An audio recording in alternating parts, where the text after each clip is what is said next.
Vitamin के की वजह से हमारे जो ब्लड या क्लॉटिंग सिस्टम है बॉडी में वो ठीक तरीके से काम करता है। विटामिन के क्लॉटिंग फैक्टर्स को सही तरीके से काम करने के लिए बहुत ज़्यादा आवश्यक है। इसकी अगर डेफिशिएंसी होगी तो कई बार आप लोगों ने देखा होगा कि कुछ लोगों को थोड़ी सी चोट लगने पे ब्रूजिंग हो जाती है या फिर ब्लीडिंग टेंडेंसीज हो जाती हैं, या फिर कई बार अगर चोट लगने के बाद में ब्लड आ रहा है तो वो बहुत देर के बाद रुकता है। तो ये सब विटामिन के की अगर डेफिशिएंसी है तो उसमें पाया जा सकता है।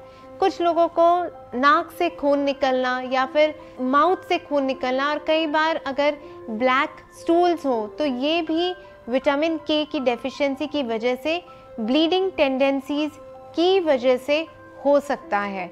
तो अगर विटामिन के की डेफिशिएंसी है तो फिर उसको ठीक करना बहुत ज़रूरी है, क्योंकि अदरवाइज़ ब्लीडिंग टेंडेंसीज होने के बहुत ज़्यादा चांसेस बढ़ जाते हैं।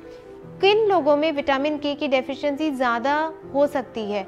तो पेशेंट्स जिनको कि लिवर डिसऑर्डर्स हैं या लिवर डिजीज़ेज़ हैं, क्रॉनिक लिवर डिजीज़ पेशेंट्स जो अल्कोहल कंज्यूम करते हैं या फिर किसी और वजह से उनको लिवर डिसऑर्डर्स हैं, और ख़ासकर अगर पेशेंट्स को डायबिटीज़ है या फिर थायराइड है या फिर वेट गेन है, उन पेशेंट्स में भी क्रॉनिक लिवर डिजीज़ के होने के चांसेस बहुत बढ़ जाते हैं। तो जब क्रॉनिक लिवर डिजीज़ होता है तब फिर विटामिन के डेफिशिएंसी के चांसेस भी बढ़ जाते हैं।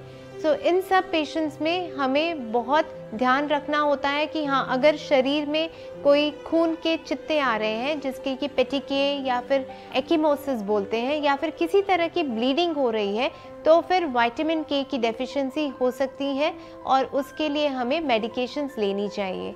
सो ये बहुत ही ज़रूरी विटामिन है जो कि हमारे शरीर में अच्छी मात्रा में रहना चाहिए। धन्यवाद।